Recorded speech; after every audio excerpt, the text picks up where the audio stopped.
But first, we're just days away from Pride Month. Yes, June is another opportunity for the LGBTQIA plus community to be celebrated. We put aside a day or two for our veterans whose sacrifice saved the country, indeed the world, but we apparently need an entire month for every public institution, every sporting organisation, every corporate and celebrity showing their solidarity with the LGBTQIA++ community. And increasingly, that means pushing the trans agenda, something that many gay men and women do not support. Only last week we had Ida Hobbit, International Day Against Homophobia, Biphobia and Transphobia. And that saw drag queens reading to children in the Victorian Parliament.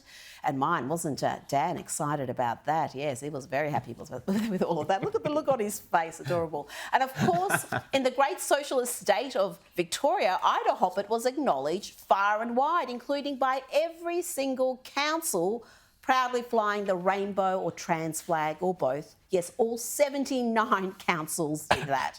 Thank God we have another month of hard left political activism masquerading as inclusion coming up.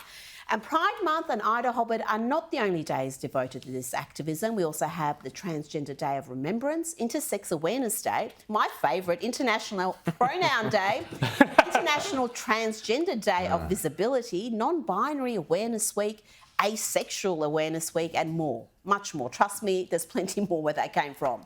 The truth is that far from being some downtrodden, oppressed minority, trans activists are disproportionately powerful, wielding enormous influence in the media, academia and across public and private institutions. That power has been used to attack women who take a stand for female spaces, female sports, or even gendered terms like mother and women. The war on womanhood includes an assault on language. In the name of inclusivity, we are supposed to mangle the English language by using they, them pronouns when we refer to one person, Sam Smith, and adopt dehumanising terms for women. The latest example is another stupidly woke company, a leading brand of sanitary products, always, referring to girls as bodies with female sex organs. Not dehumanising at all, is it? This isn't a pamphlet explaining puberty to children.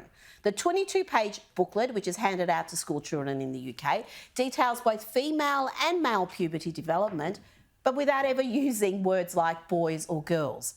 And in a section on the menstrual cycle, the guide says, every month, bodies with female sex organs prepare for pregnancy. Yes, that's just the latest example, but as you know, there are many, many more. We detail them here week in, week out.